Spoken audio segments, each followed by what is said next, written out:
Salut à toi, salut, je suis toujours Grégory Besson, je suis artiste plasticien qui évolue en Île-de-France et Paris et du coup là en fait sur cette chaîne je parle un peu de tout mon lifestyle, donc ça peut être des bagnoles, de l'immobilier, des créations d'œuvres d'art. Donc bon bah je sais pas si c'est un don ou si c'est autre chose, mais en tout cas j'ai vraiment le cœur à l'ouvrage sur les projets de plus en plus gros en évoluant au fur et à mesure de ma vie. Et en fait, je suis là pour documenter tout ça. Donc ça a vraiment un but d'archive personnel, peut-être pour ma famille, mais aussi pouvoir partager avec le plus grand nombre le chemin de croix de chacun de mes projets. Voilà.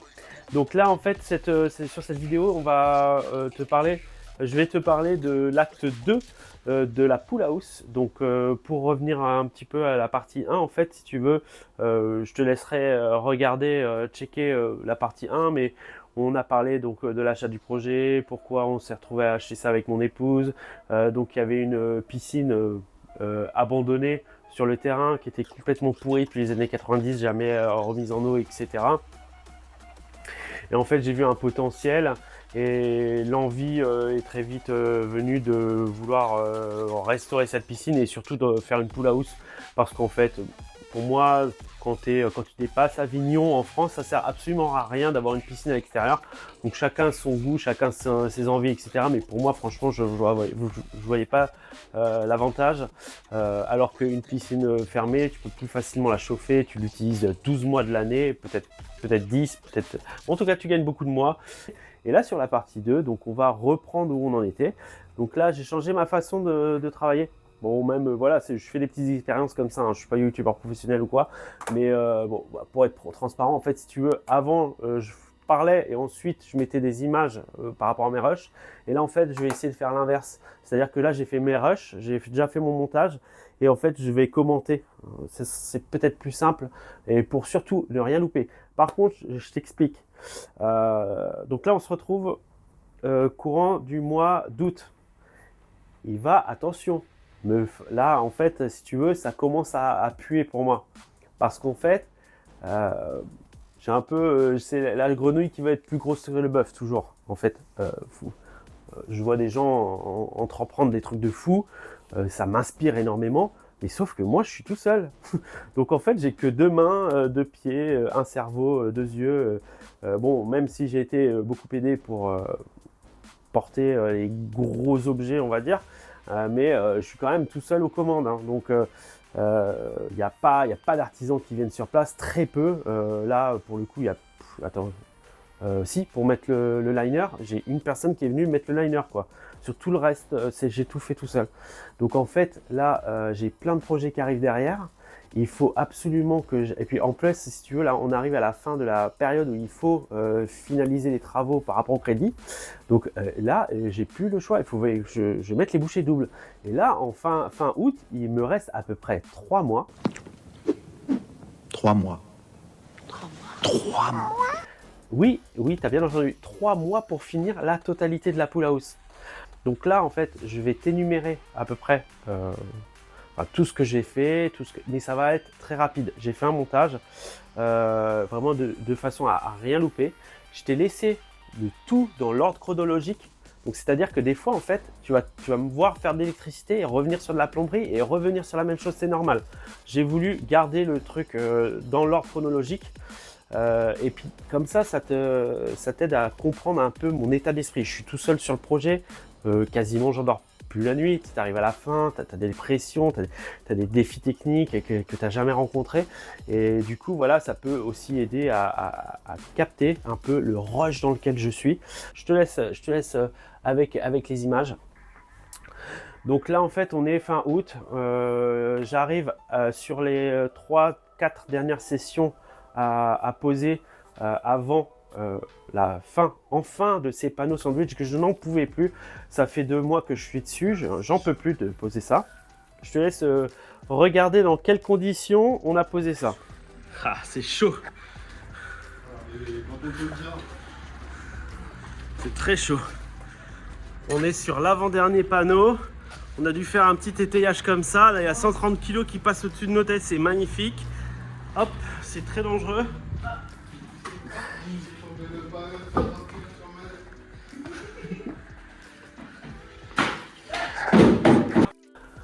Donc là, en fait, comme tu peux constater, au fond à droite, j'ai l'ouverture de la baie vitrée. Sauf que la baie vitrée, il n'y a pas la place de mettre une poutre au-dessus de la baie vitrée. La poutre doit être en décalage. Mais en plus de ça, ça nous gêne pour poser les panneaux de toit, qui, je te rappelle, font 130 kg.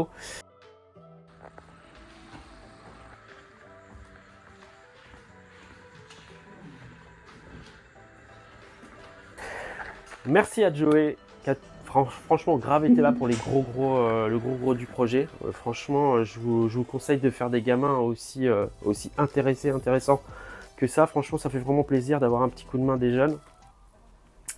Donc là, en fait, j'arrive vraiment vers la fin, vers un bâtiment qui est enfin proche du hors de hors d'air. Je dis proche parce qu'il y a cette grande ouverture zénitale qui n'est pas encore fermée. Donc ça ne serait tardé, mais bon, pour l'instant j'en suis là. Donc il y a quand même une porte d'entrée, voilà, il y a cette ouverture que tu trouves sur le pignon, mais ça, pour l'instant, ça va rester comme ça. Je vais boucher par la suite, tu comprendras pourquoi. Parce qu'en fait, on m'a imposé une baie vitrée en tiercé, et sauf que la baie vitrée en tiercé, ça vaut une fortune, tandis que moi j'avais prévu de mettre une baie vitrée classique ici. Donc j'ai prévu de la fabriquer, mais ça sera dans un deuxième temps. Donc là, en fait, je me retrouve sur le toit parce que là, maintenant, il va falloir jointer entre panneaux.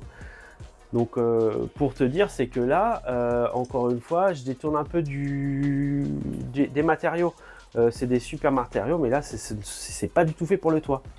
Et ça, j'ai déjà fait ça sur mes 2 précédents projets en panneaux sandwich. C'est que j'ai utilisé des panneaux lisses pour mon toit. Parce qu'en fait, t'imagines bien quand tu fais un bateau, alors déjà que c'est un houseboat, c'est assez cubique, etc. J'avais pas commencé à mettre des panneaux de toit, donc avec des grosses ondulations. Ça l'aurait pas fait.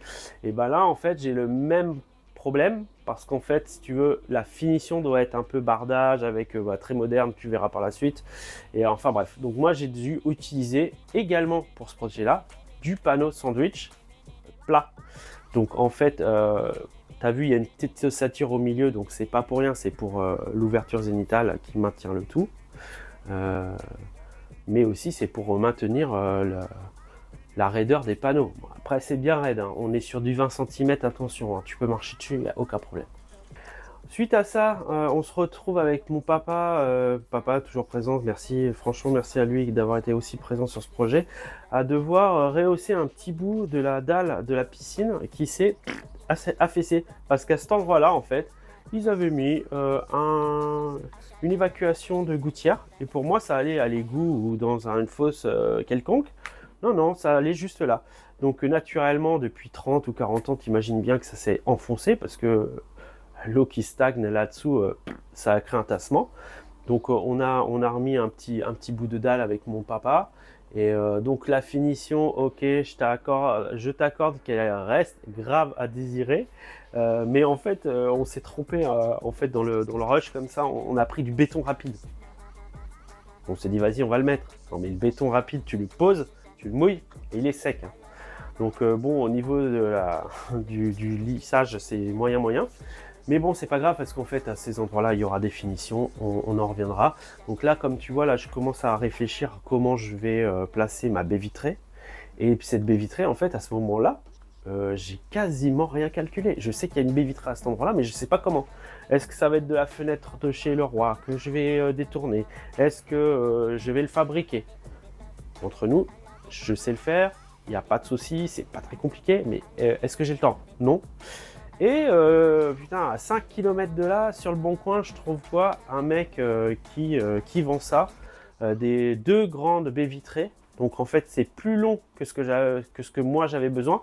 Mais au lieu de couper et de ressouder et de m'adapter à ça, j'ai plutôt adapté mon projet aux baies vitrées.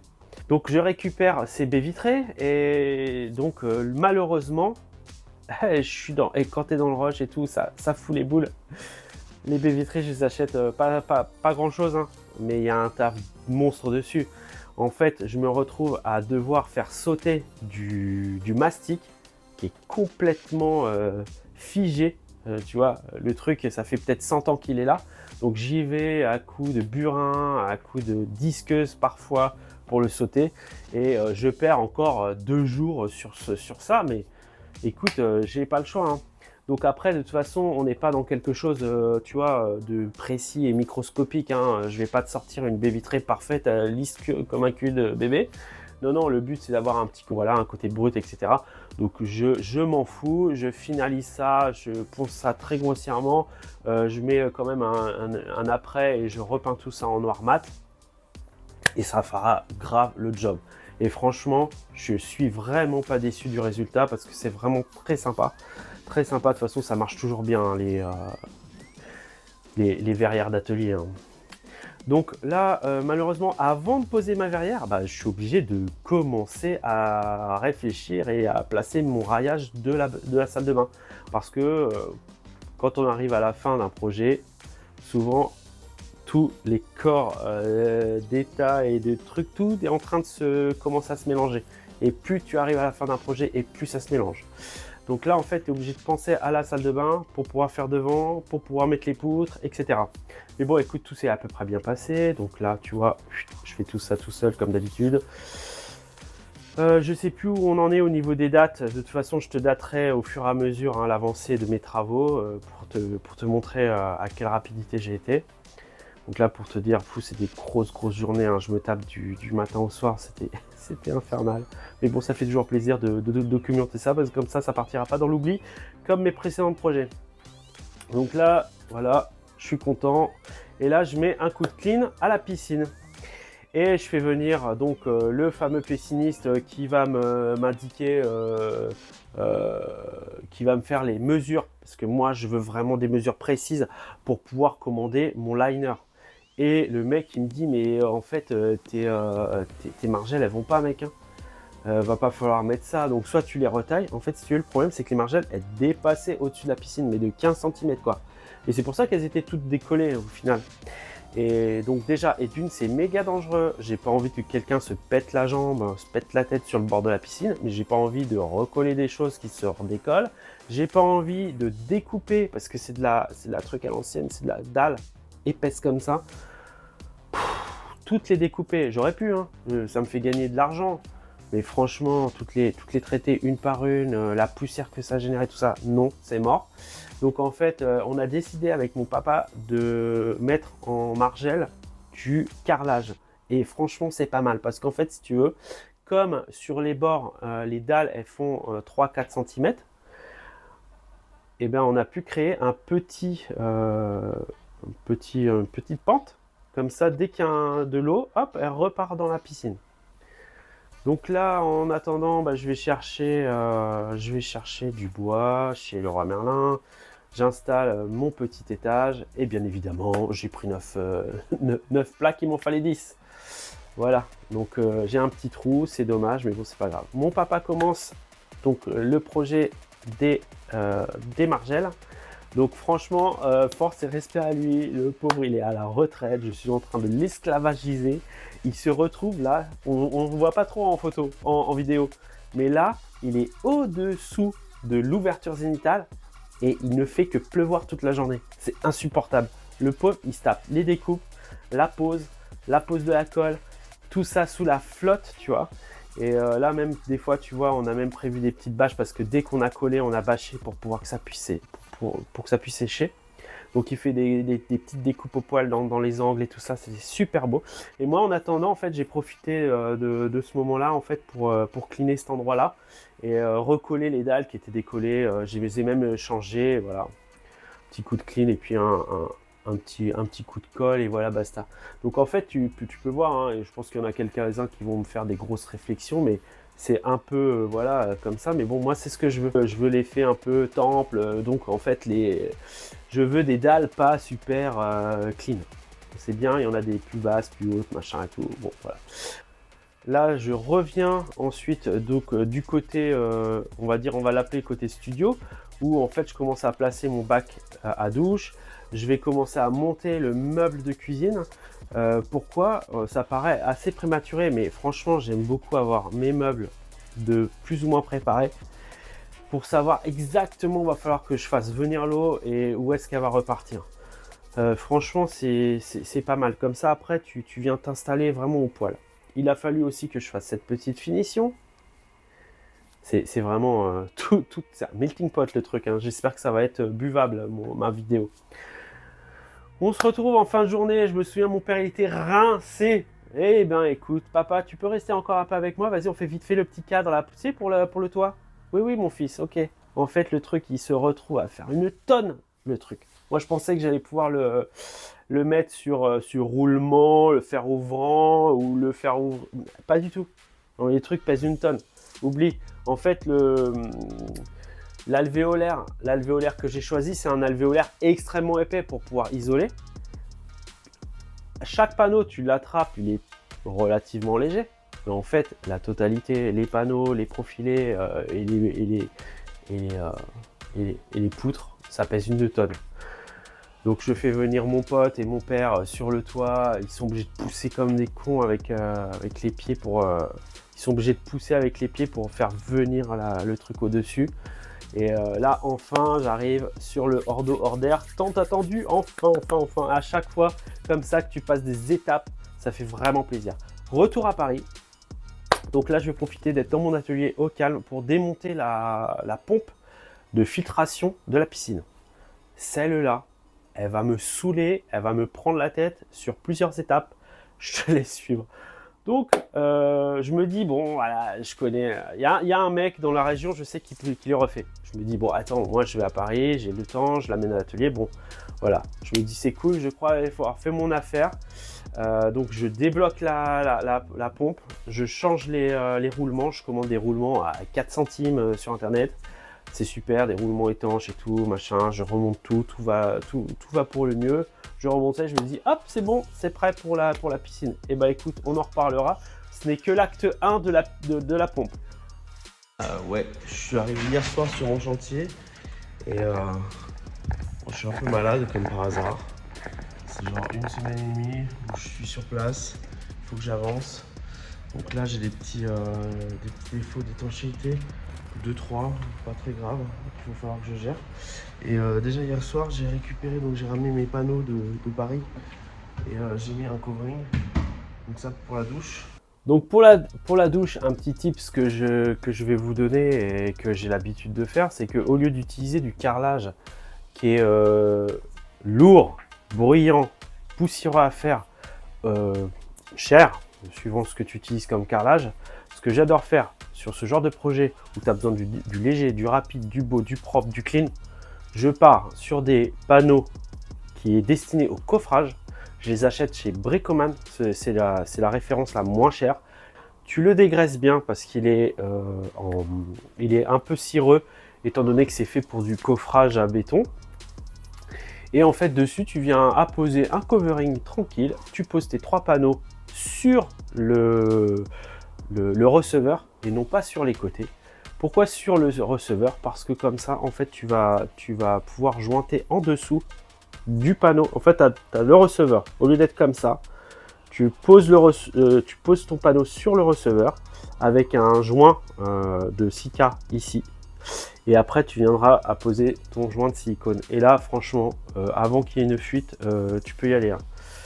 Donc là, c'est propre, cool, rapide, léger, pas poussiéreux, pas cher, c'est top. On aime et ça me permet de gagner quelques précieuses minutes, quelques précieuses heures pour faire autre chose.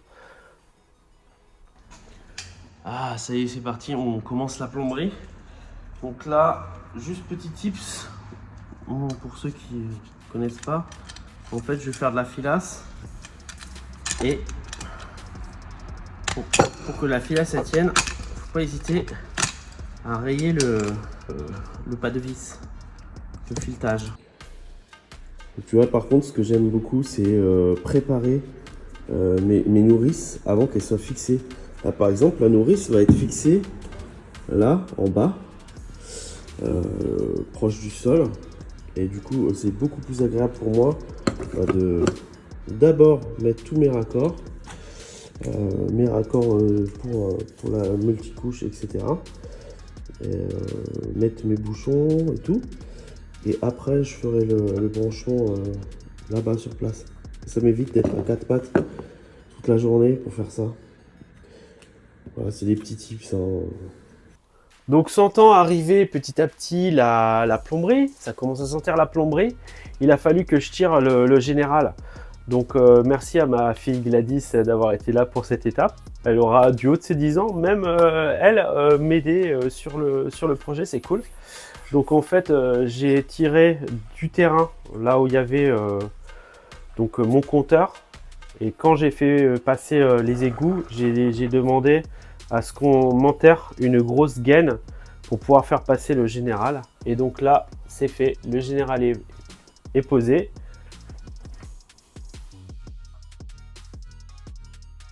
Après avoir commencé le début du commencement de la plomberie, je vais commencer à poser mes plaques de placo.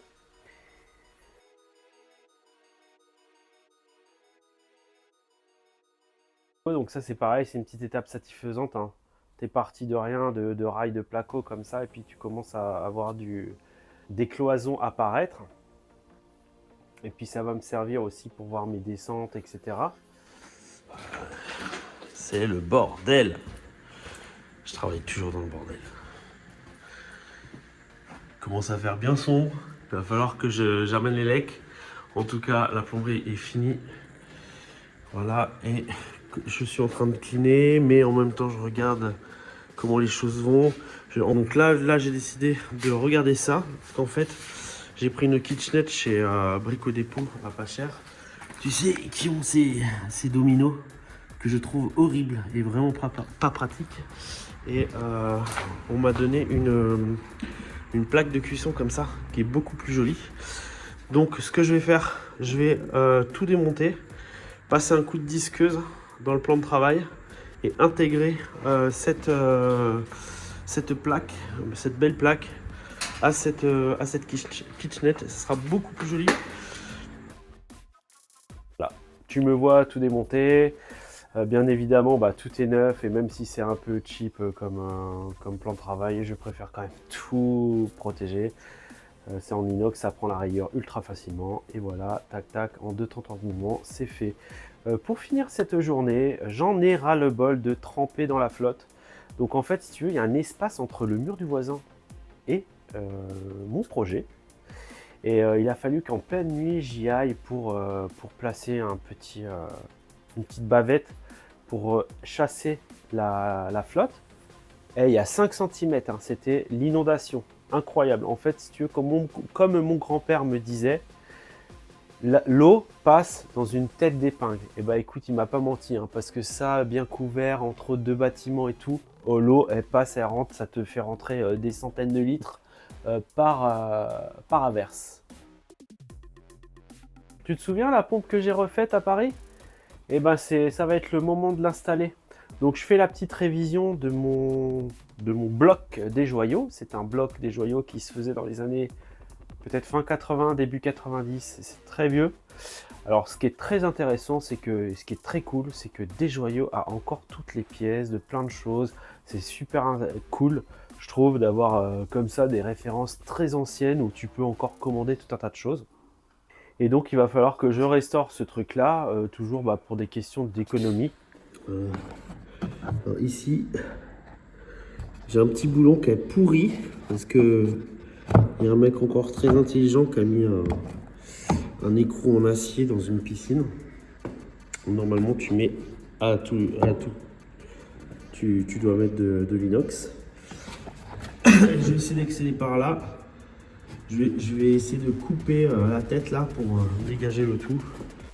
Et voilà, donc en fait j'arrive au bout de ce boulon, j'enlève tout le système de filtration, je commence à tout cleaner et j'adapte aussi un spot que j'ai acheté sur AliExpress, je te cache pas, parce que là pour le coup chez Desjoyaux c'était 300 balles. Donc écoute, c'est pas grave si grille, j'irai acheter celui de chez Desjoyaux, mais franchement AliExpress 30 ou 40 balles, franchement j'ai trouvé ça très très cool. Donc écoute, j'installe ça. Donc comme tu peux constater, il y a des encoches sur ce bloc de filtration. En fait, ça sert à créer une échelle, mais on ne l'utilisera pas parce que c'est vraiment pas pratique, hein. L'ayant déjà testé, c'est vraiment pas pratique. J'ajouterai une échelle secondaire. Donc là, encore un petit truc, un moment qui fait vraiment plaisir, là, tu vois, avant d'aller au lit.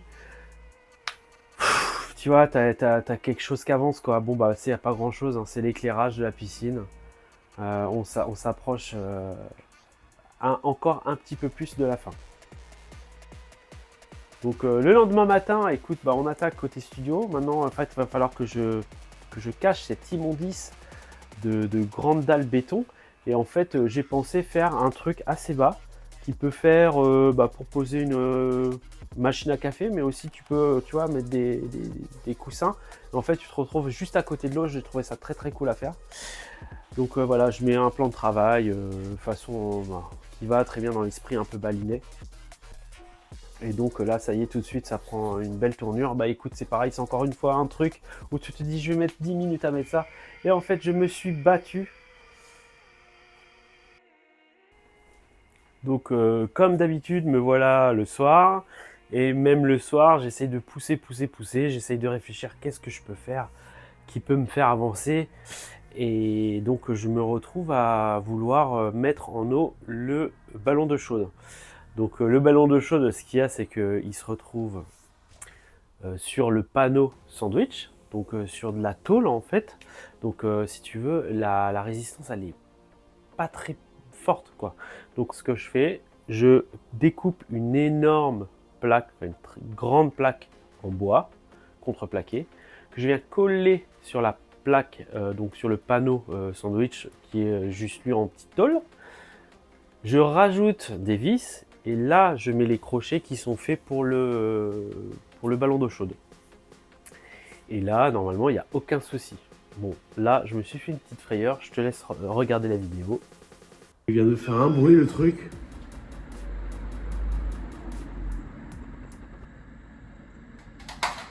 Il va tomber.